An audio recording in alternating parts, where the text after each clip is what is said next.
이 시간에는 하나님의 소통 수단과 성경에 대해서 말씀드리겠습니다.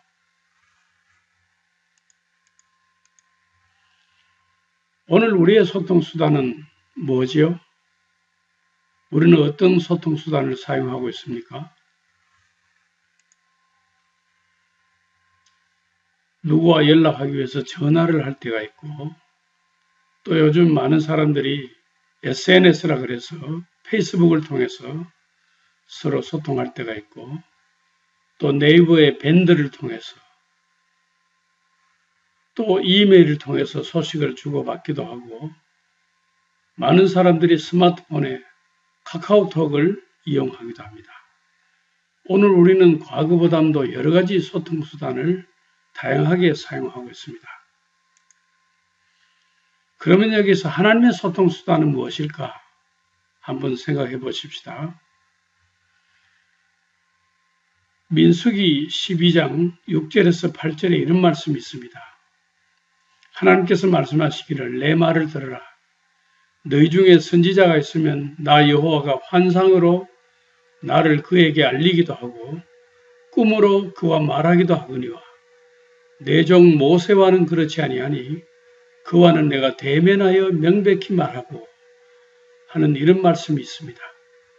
하나님께서는 환상을 통해서 또 꿈을 통해서 또 대면에서 말씀하신다고 하셨습니다. 이 여러 가지가 다 하나님이 사람들과 소통하는 수단이었습니다.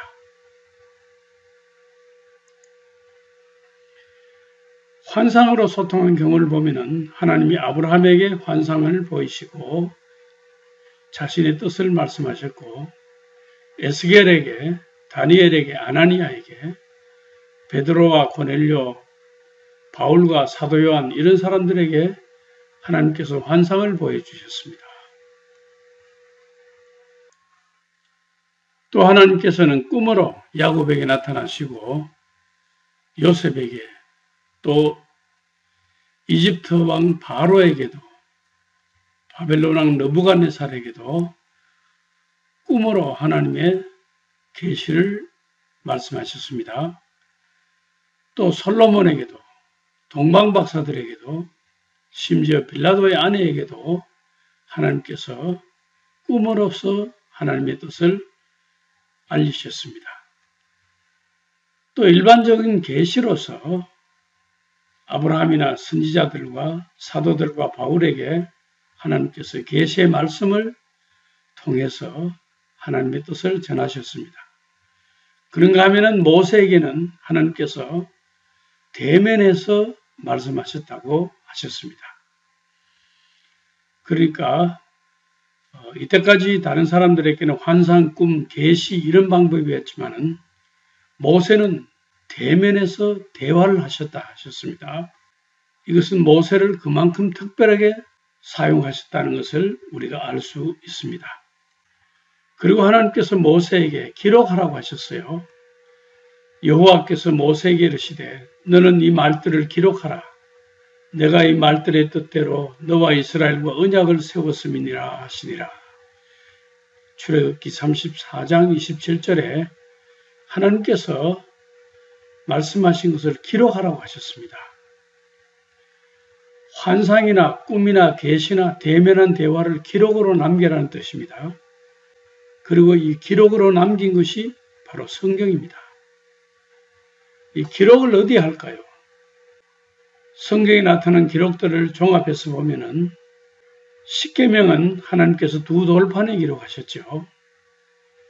그리고 사람들이 한 기록을 살펴보면은 때때로는 동판에도 기록했고 때때로는 파피루스에도 기록했고 때때로는 양피지에도 기록했고 오늘 이 21세기 인터넷 시대에는 파일에 기록하는 방법이 또 하나의 기록 방법으로 사용되고 있습니다. 성경은 하나님과의 소통을 기록한 책입니다. 성경 안에는 환상이 있고 그 안에는 꿈도 있고 하나님께서 말씀을 주신 계시의 말씀도 있고 모세와 대면한 대화도 있습니다. 성경은 하나님의 기록된 소통수단입니다. 디모데후서 3장 16절에 보면은 모든 성경은 하나님의 감동으로 되었다고 했습니다. 이것이 바로 영감설입니다. 성경은 하나님의 영감으로 기록되었다는 것입니다. 그리고 3장 15절에 보면은 성경은 구원에 이르는 지혜가 있게 하느니라. 성경이 기록된 목적은 우리에게 구원에 이르는 지혜를 주시기 위해서 기록되었다는 것입니다. 또 디모데후서 3장 17절에 보면은 하나님의 사람으로 온전하게 하며 모든 선한 일을 행할 능력을 갖추게 하기 위해서 우리에게 성경을 주셨다고 했습니다. 바울은 성경은 하나님의 감동으로 된 것으로 구원에 이르는 지혜를 얻게 하고 하나님의 사람으로 온전하게 하며 모든 선한 일을 행할 능력을 갖추게 한다고 했습니다. 사도 요한은 오직 이것을 기록하면 너희로 예수께서 하나님의 아들 그리스도이심을 믿게 하려 하며 또 너희로 믿고 그 이름을 힘입어 생명을 얻게 하려 함이라고 했습니다. 사도 요한이 요한복음을 기록한 목적을 요한복음 20장 31절에 말하고 있습니다. 그 말이 바로 우리에게 믿음을 주어서 이 믿음으로 영생을 얻게 하기 위해서 성경을 기록했다는 것입니다. 히브리서 기자는 하나님의 말씀은 살아있고 활력이 있어 좌우의 날선 어떤 검보다도 예리하여 혼과 영과 및 관절과 골수를 찔러 쪼개기까지 하며 또 마음의 생각과 뜻을 판단한다고 했습니다. 히브리서 기자는 하나님의 말씀은 세상 다른 책들과는 달리 살아있는 활력이 그 속에 있다고 했습니다. 그래서 하나님의 말씀 안에는 하나님의 능력이 살아 움직인다는 것입니다. 하나님의 감동으로 기록된 성경은 읽을 때 하나님의 감동을 느끼게 됩니다. 누가복음 24장 32절에 예수님의 제자들이 말하기를 예수님께서 길에서 성경을 우리에게 풀어주실 때에 우리 속에서 마음이 뜨겁지 아니하더냐 하고 서로 대화를 주고받았습니다. 성경을 풀어주실 때 우리 마음속에 감동이 일어나서 우리 마음이 뜨거워진다는 것입니다. 성령의 감동으로 기록된 성경은 성령의 가르침으로 배워야 합니다. 요한복음 14장 26절에 보혜사 곧 아버지께서 내 이름으로 보내실 성령 그가 너희에게 모든 것을 가르치고 내가 너희에게 말한 모든 것을 생각나게 하리라. 성령이 오시면은 성경에 있는 모든 것을 우리에게 가르쳐 주신다는 뜻입니다. 우리가 성경 전체를 한번 살펴볼 필요가 있습니다. 성경은 저자가 한 40명이 됩니다. 신구약 성경이 한 66권이 되는데 이 66권을 기록한 저자가 각기 다른 사람이 한 40명의 저자가 기록을 했습니다. 그리고 먼저 기록된 책과 나중 기록된 책의 기간이 약 1500년 이상 차이가 납니다. 그리고 성경은 장절은 물론 후대에 구분했지만 전체 장이 1189장으로 되어 있습니다. 그리고 이 모든 66권의 성경이 다 그리스도를 증거하고 있다는 것입니다. 그리고 이 기록된 지역도 어떤 책은 예루살렘, 어떤 책은 바벨론, 어떤 책은 예베소, 어떤 책은 로마 이렇게 여러 곳에서 기록되어서 서로 기록된 거리가 10,000km 이상 떨어져 있다는 것입니다. 각기 다른 멀리 떨어진 곳에서 성경이 기록되었다는 것입니다. 그리고 기록된 언어는 구약 성경은 주로 히브리어로 기록되었는데 그 중에도 아람어로 기록된 부분도 있습니다. 창세기 31장 47절, 예레미야서 10장 11절, 다니엘서 2장 4절에서부터 7장 28절, 에스라서 4장 8절에서 6장 18절까지, 또 7장 12절에서 26절까지 이 성경은 아람어로 기록이 되어 있습니다. 그리고 신약 성경은 주로 헬라어로 기록되어 있습니다. 성경의 원본은 지금 한 권도 남아있지 않습니다. 모세의 시체는 우상이 되지 않도록 하나님이 감추셨습니다. 모세가 만든 구리뱀이 우상이 되었던 예들을 우리가 찾아볼 수 있습니다.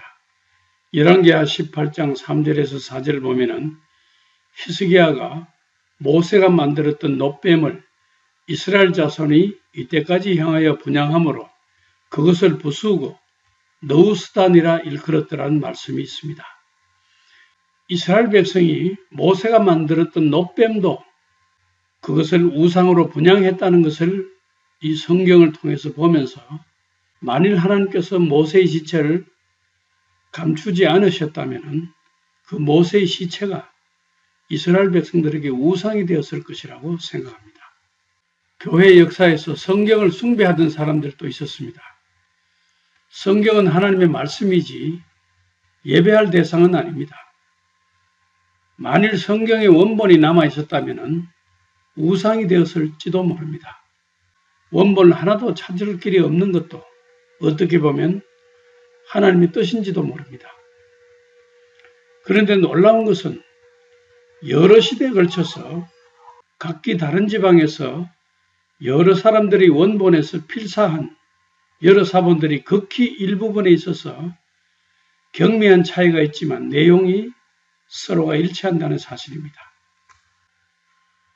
관주로 된 성경을 보면은 사본 간의 차이를 설명하고 있습니다.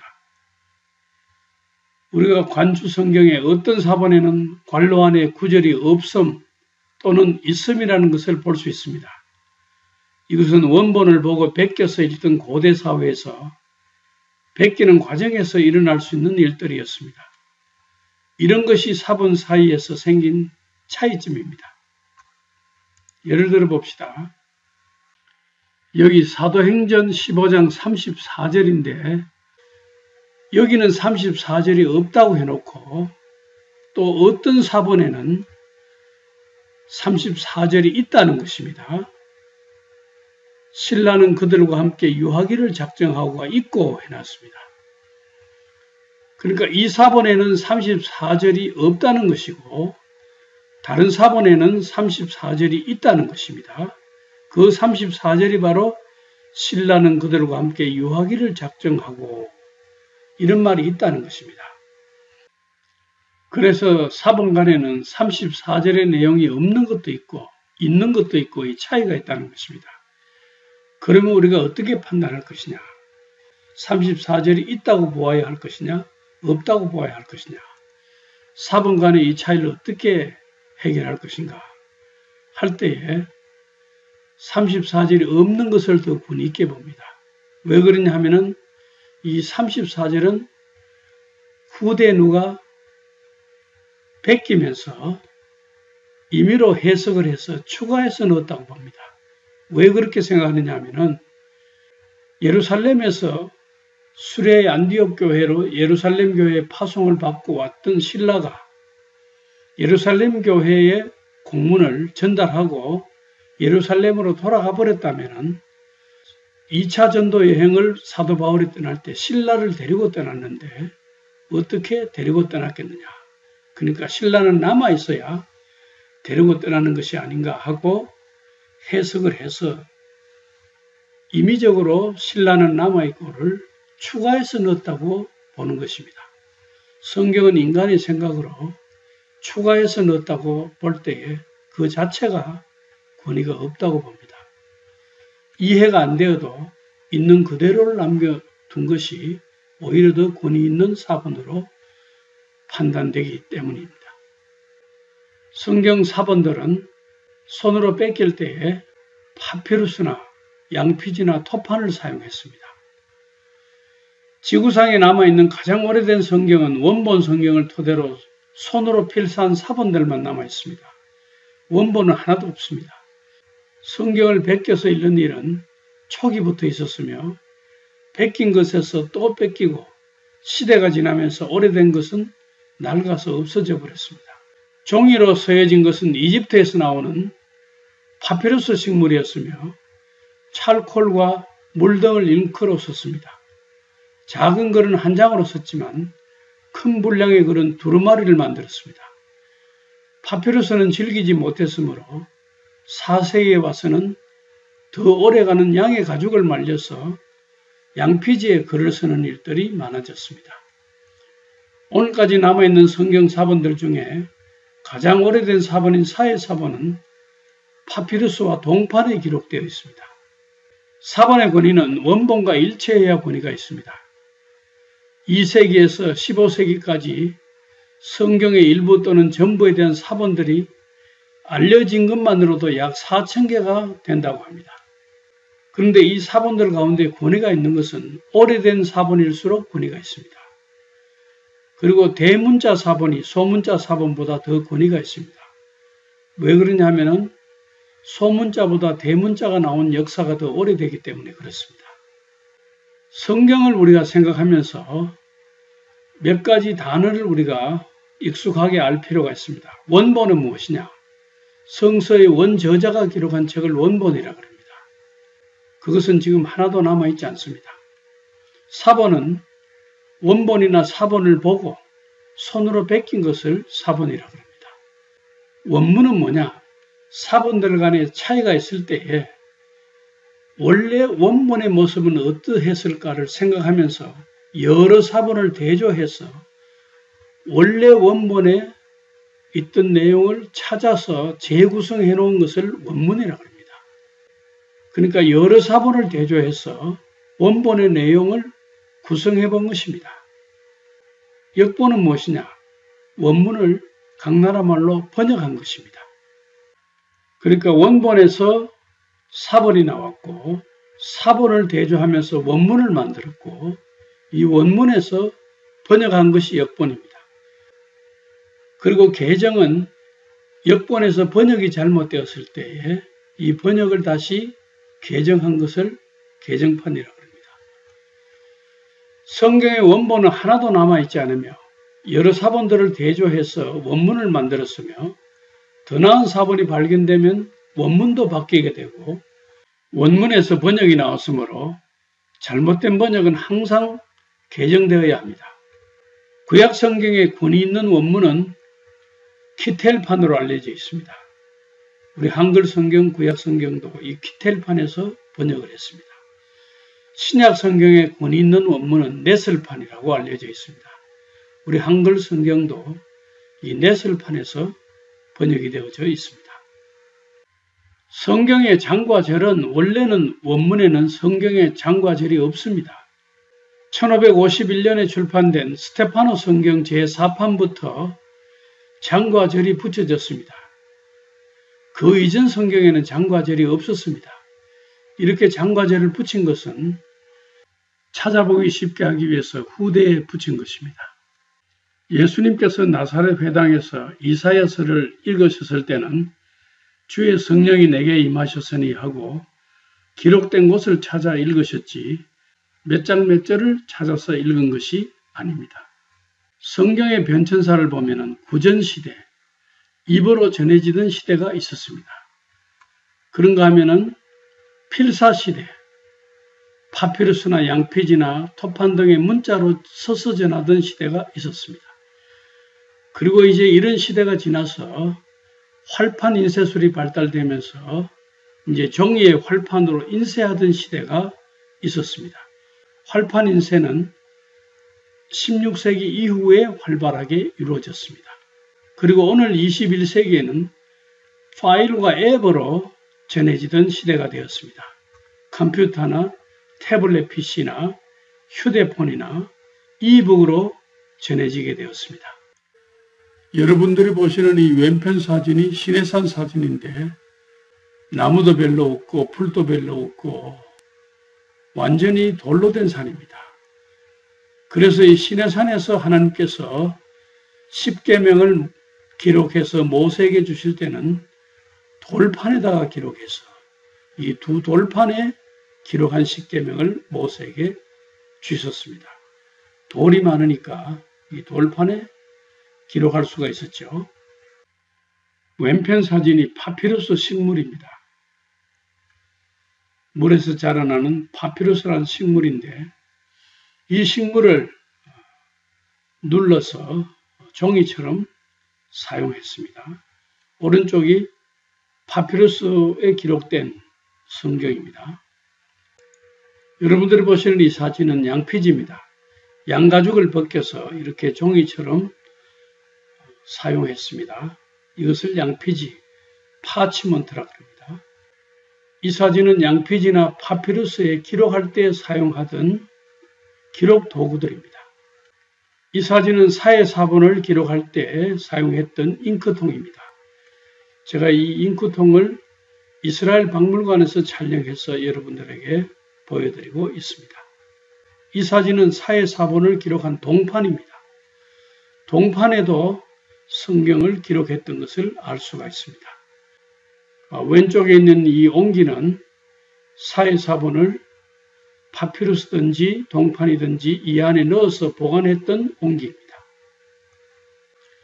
이 사진은 사회사본이 발견된 쿰란의 제4번 동굴입니다. 여기가 제4번 동굴. 여러 동굴에서 사회사본이 발견되었는데 이 동굴이 네 번째 동굴입니다. 이 사진은 메소포타미아에서 사용되던 점토판입니다.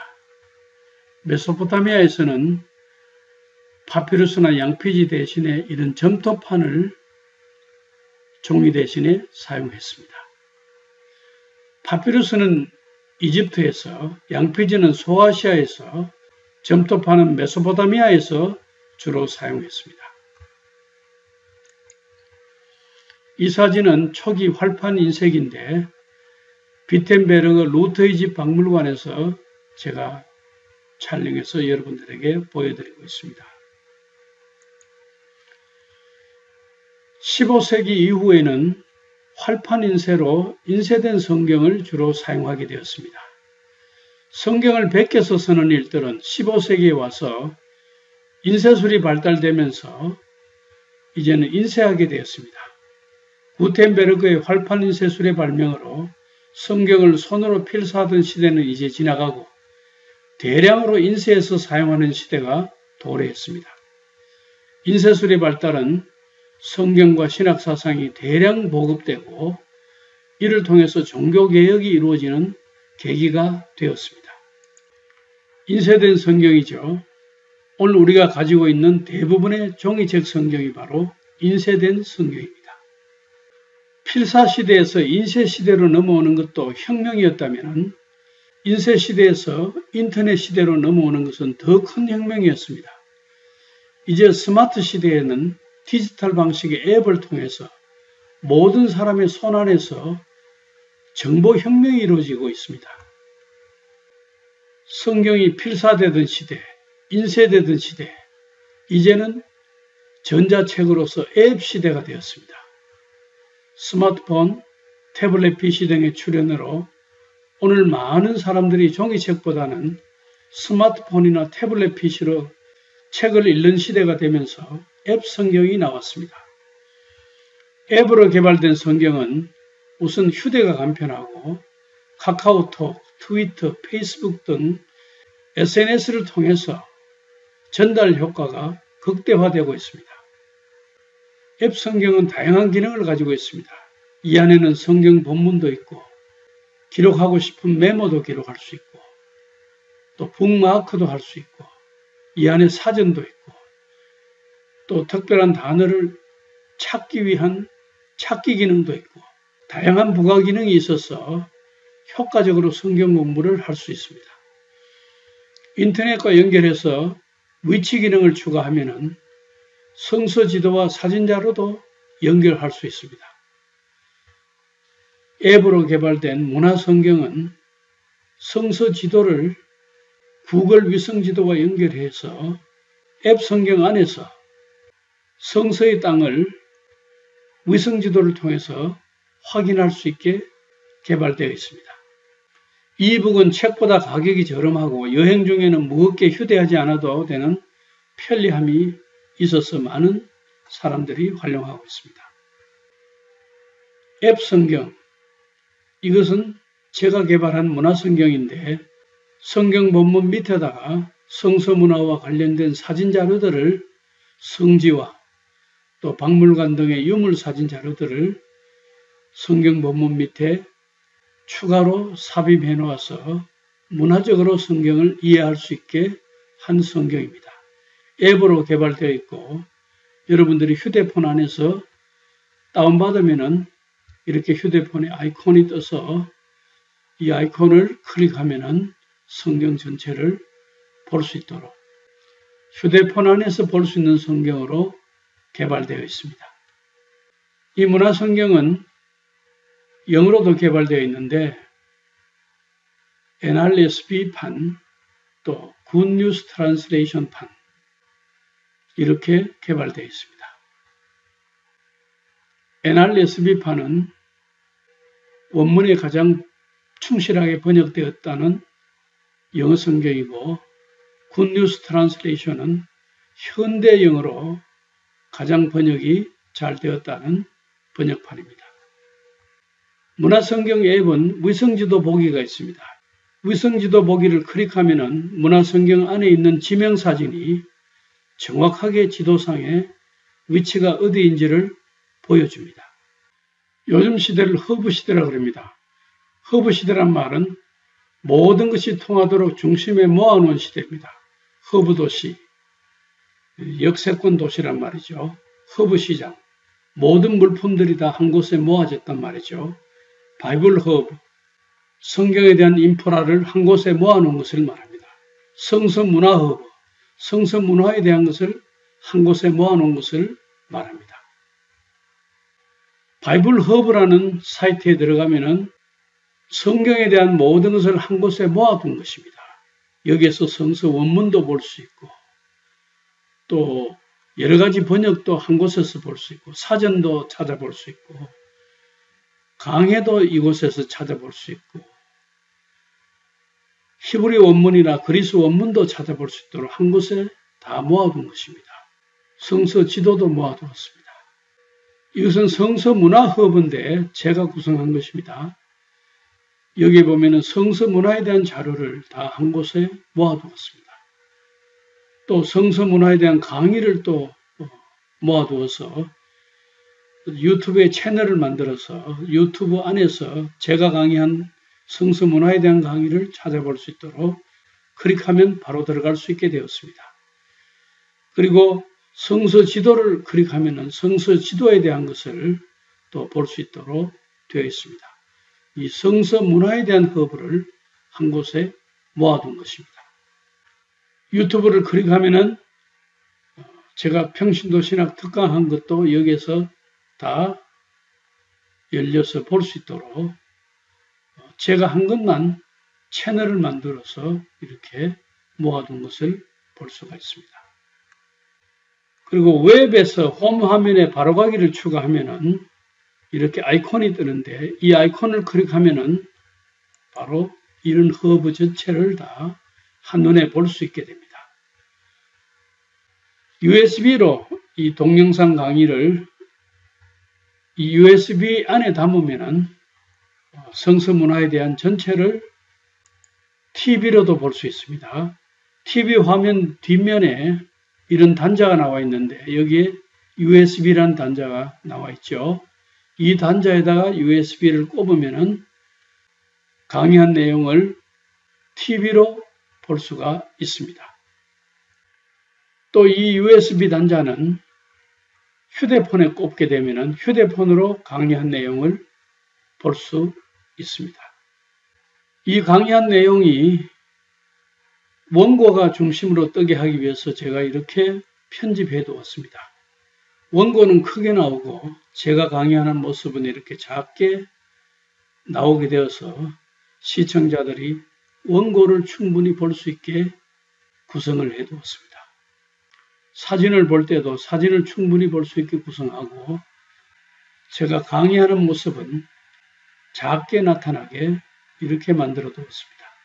제가 강의한 13회에 걸친 평신도 신학특강 영상 강의를 담은 USB를 원하시는 분은 www.bestbible.org에서 자유 게시판에 글을 남겨주시기 바랍니다.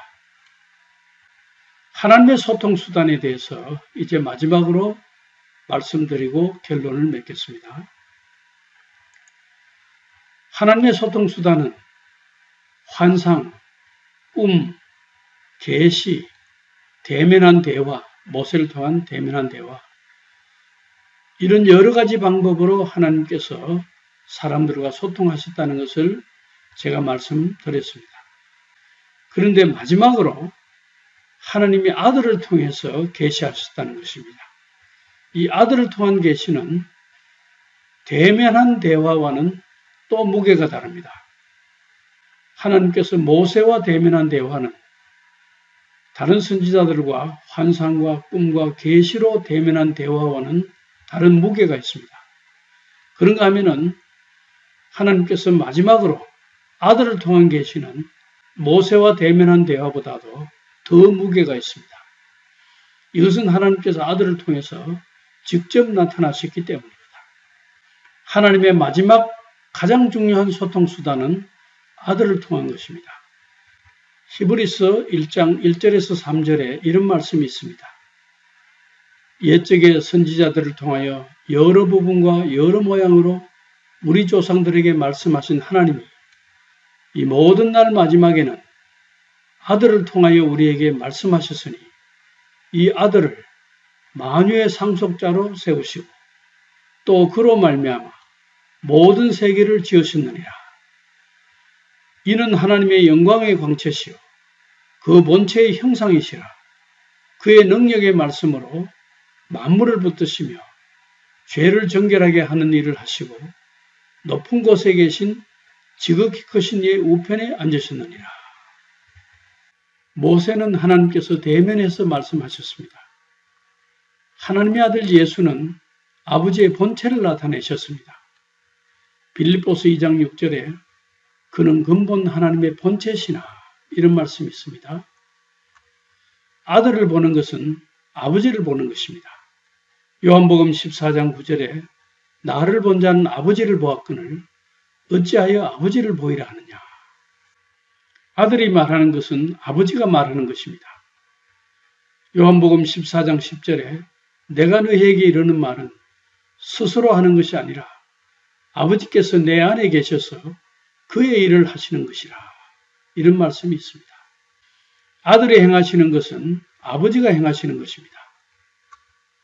요한복음 5장 19절에 아들이 아버지께서 하시는 일을 보지 않고는 아무것도 스스로 할 수 없나니 아버지께서 행하시는 그것을 아들도 그와 같이 행하느니라. 이렇게 말씀하셨습니다. 하나님의 소통 수단은 때로는 환상으로, 때로는 꿈으로, 때로는 계시로, 때로는 대면한 대화로, 마지막에는 아들로 말씀하셨습니다. 성경은 위의 모든 것이 기록된 소통 수단입니다.